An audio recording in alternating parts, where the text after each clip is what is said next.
मैं हूं आपके साथ पेशवेता गर्ग और आप देख रहे हैं एबी स्टार न्यूज और वक्त हो चला है दिल्ली एनसीआर की खबरों का। राजधानी में कानून व्यवस्था को लेकर आम आदमी पार्टी ने भाजपा पर हमला बोला है, जहां विश्वास नगर और गोविंदपुरी में 2 लोगों की हत्या पर आप के राष्ट्रीय संयोजक अरविंद केजरीवाल ने आरोप लगाया है कि भाजपा ने दिल्ली की कानून व्यवस्था को बर्बाद कर दिया है। हर तरफ लोग दहशत में हैं, जहां केंद्र सरकार से कानून व्यवस्था नहीं संभल रही है। इसे लेकर दिल्ली वालों को एकजुट होकर आवाज उठानी होगी। वहीं अपराधी पूरी तरह से बेखौफ हैं।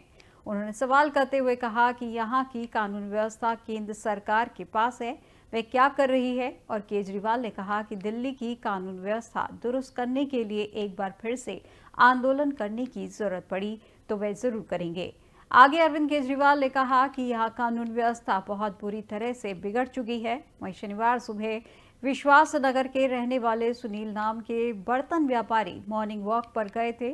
जब वे घर वापस लौट रहे थे तो सड़क के बीचों बीच 2 बाइक सवारों ने गोलियां मारकर हत्या कर दी।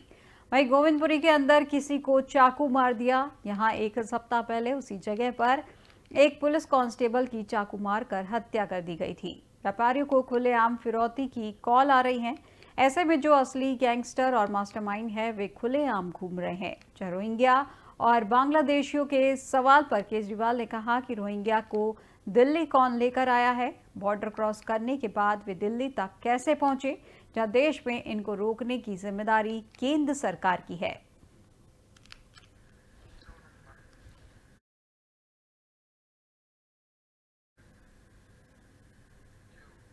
किसानों के दिल्ली कूच को लेकर दिल्ली पुलिस सतर्क हो गई है, जहां टिकरी बॉर्डर पर किसानों को रोकने के लिए पुलिस पुख्ता इंतजाम कर रही है।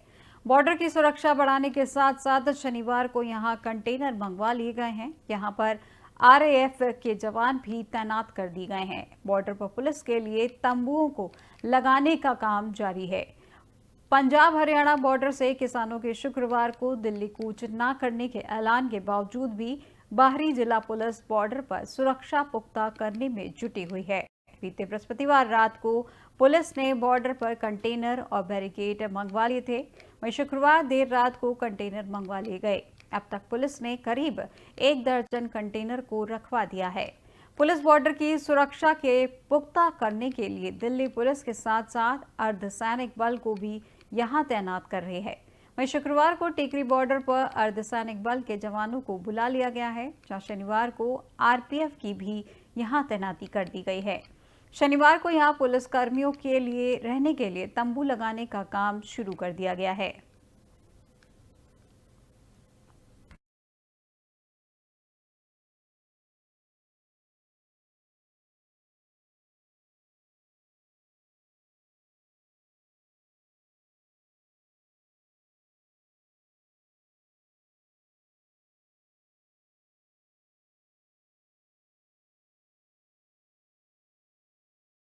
वहीं इसके साथ पुलिस अधिकारियों का कहना है कि दिल्ली पुलिस किसानों को रोकने के लिए हर संभव कोशिश कर रही है।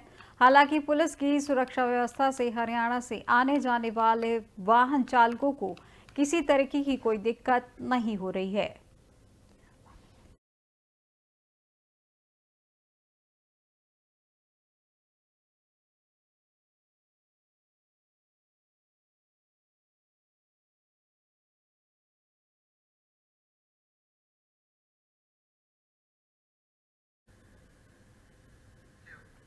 दिल्ली बीजेपी की ओर से लगाए गए पोस्टरों पर प्रदेश अध्यक्ष वीरेंद्र सचदेवा ने कहा कि यह दिल्ली की जनता का नारा है।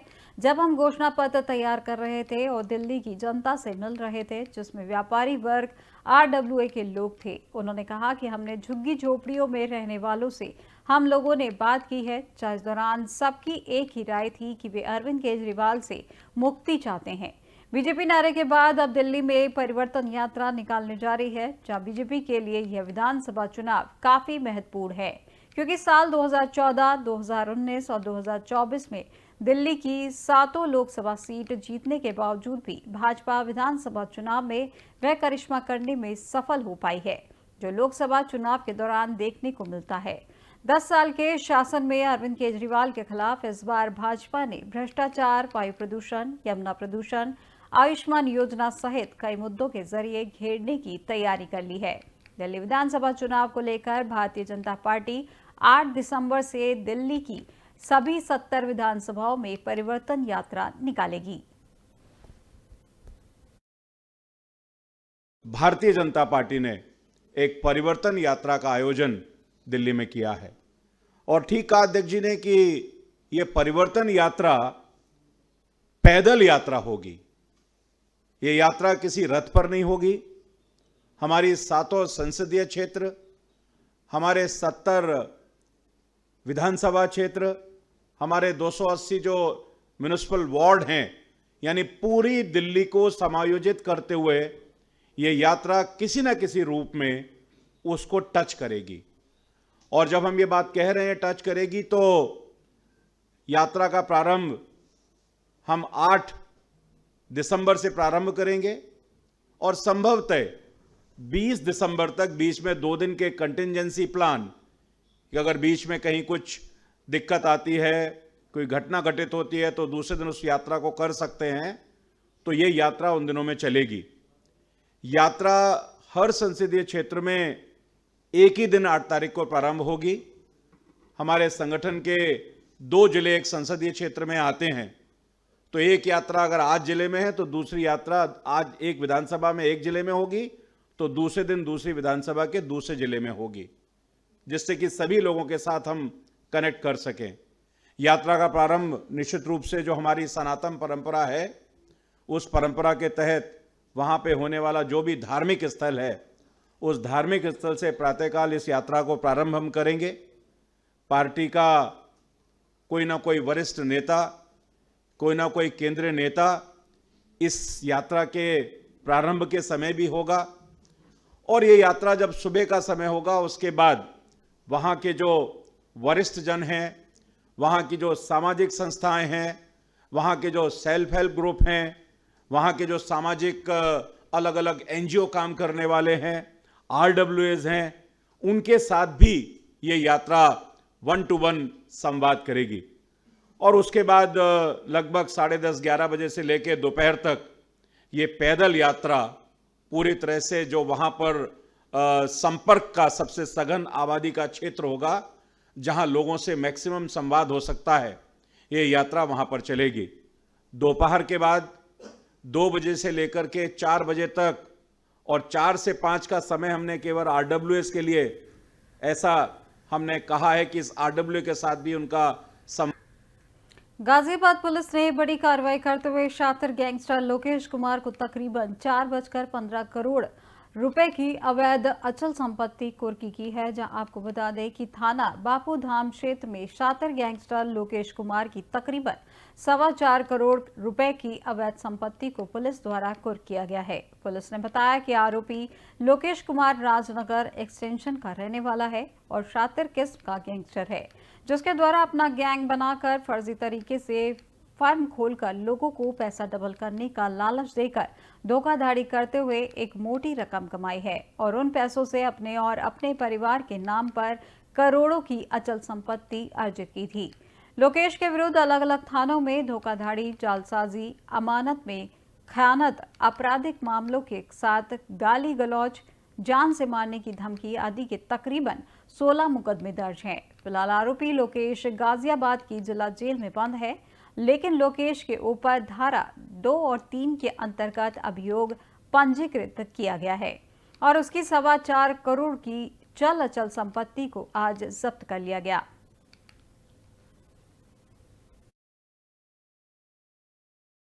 गाजियाबाद कमिश्नरेट पुलिस द्वारा गैंगस्टर एक्ट की धारा 14(1) के अंतर्गत आज एक बड़ी कार्रवाई सुनिश्चित की गई है। इसमें शातिर गैंगस्टर लोकेश राजपूत की करीब 4 करोड़ 25 लाख की अवैध रूप से अर्जित संपत्तियों को कुर्क किया गया है।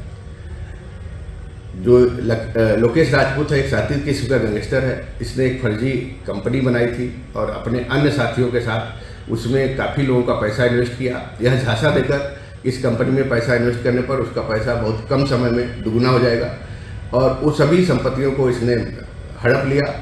करीब करोड़ों की संपत्ति इसने बना ली और उससे इसने तमाम अवैध संपत्तियां खरीद ली, मकान और प्लॉट्स खरीद लिए अपने और अपने पत्नी के नाम पे। इसके ऊपर थाना कबीरनगर में गैंगस्टर एक्ट के अंतर्गत एक अभियोग दर्ज किया गया और विवेचना के दौरान पाया गया कि इसका कोई भी वैध आय का स्रोत नहीं है। इसने जो भी संपत्तियां बनाई सब अवैध ढंग से बनाई है। उनको फिर उसकी सारी संपत्तियों को इस तरह से चिन्हित कर माननीय न्यायालय पुलिस आयुक्त कमिश्नरेट गाजियाबाद को गैंगस्टर एक्ट की धारा 14 के अंतर्गत एक रिपोर्ट प्रेषित की गई। माननीय न्यायालय द्वारा समाधान होने पर कि उक्त संपत्तियां अवैध गतिविधियों से अर्जित की गई है और ये अवैध है, उनको अटैच करने का आदेश पारित किया गया। उस आदेश के क्रम में थाना बापूधाम पुलिस द्वारा आज ये जो 3 परिसंपत्तियां हैं जो करीब 4 करोड़ 25 लाख की है, सभी को अटैच करने की कार्रवाई की जा रही है। यह गैंगस्टर अपने अन्य सदस्यों के साथ अभी भी जेल में निरुद्ध है। इस तरह से देखा जाए तो एक बड़ी कार्रवाई गैंगस्टर के खिलाफ गाजियाबाद कमिश्नरेट पुलिस द्वारा। देश की राजधानी दिल्ली और इसके आसपास के इलाकों में इन दिनों मौसम सुहावना बना हुआ है, जहां लोगों के दिमाग में सवाल है कि दिल्ली में दिसंबर वाली ठंड कब पड़ेगी।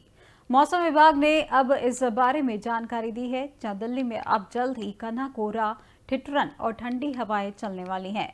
आईएमडी ने शीतलहर, कोहरे और बारिश का अगले 2 हफ्तों के लिए मौसम पूर्वानुमान जारी किया है, जहां दिल्ली में 11 दिसंबर 2024 तक न्यूनतम तापमान धीरे धीरे 2-3 डिग्री सेल्सियस कम हो सकता है। दूसरे सप्ताह में भी 12-18 दिसंबर को ठंड का दौर जारी रहेगा, जहां दिसंबर की शुरुआत में कोहरे की चेतावनी भी जारी की गई है। पंजाब, हरियाणा और चंडीगढ़ में अलग अलग इलाकों में घना कोहरा छाए रहने की उम्मीद है। वहीं खास तौर पर 7 दिसंबर की रात से 10 दिसंबर की सुबह तक घना कोहरा देखा जा सकता है।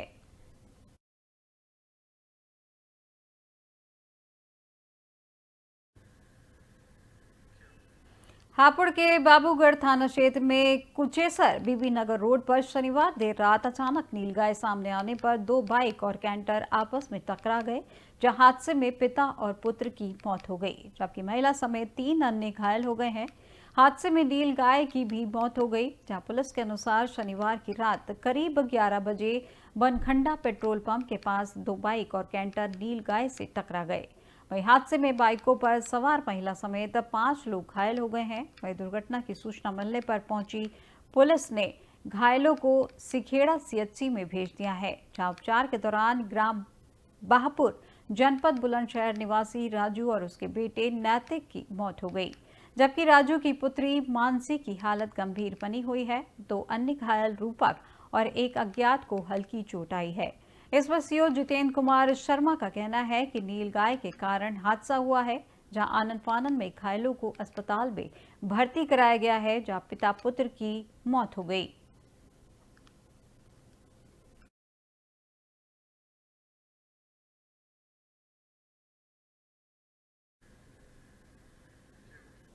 येलो लाइन के बाद दिल्ली मेट्रो रेल निगम यानी डीएमआरसी ने अब वायलेट, रेड और ग्रीन लाइन पर भी मेट्रो का परिचालन निजी हाथों में सौंपने की तैयारी पूरी कर ली है। इसके तहत डीएमआरसी ने 2 निजी एजेंसियों को नियुक्त किया है, जो येलो लाइन के अलावा वायलेट लाइन, रेड लाइन व ग्रीन लाइन इन तीनों कॉरिडोर पर भी मेट्रो परिचालन की जिम्मेदारी संभालेगी। इन दोनों निजी एजेंसियों द्वारा नियुक्त चालक जल्द ही मेट्रो परिचालन की कमान संभाल लेंगे, जहां से दिल्ली मेट्रो के 4 कॉरिडोर व 158.68 किलोमीटर नेटवर्क पर मेट्रो परिचालन की जिम्मेदारी निजी एजेंसियों के हाथों में होगी। आपको बता दें कि मेट्रो परिचालन का खर्च कम करने के लिए डीएमआरसी ने करीब 4 वर्ष पहले येलो लाइन की मेट्रो से स्थायी ट्रेन ऑपरेटरों को हटाकर आउटसोर्सिंग के आधार पर निजी एजेंसी की सेवाएं लेने की पहल की थी। तब से अभी तक सिर्फ येलो लाइन पर ही निजी एजेंसी द्वारा नियुक्त कर्मचारी मेट्रो का परिचालन करते हैं, जिसके टेंडर की अवधि भी इस माह में खत्म होने वाली है।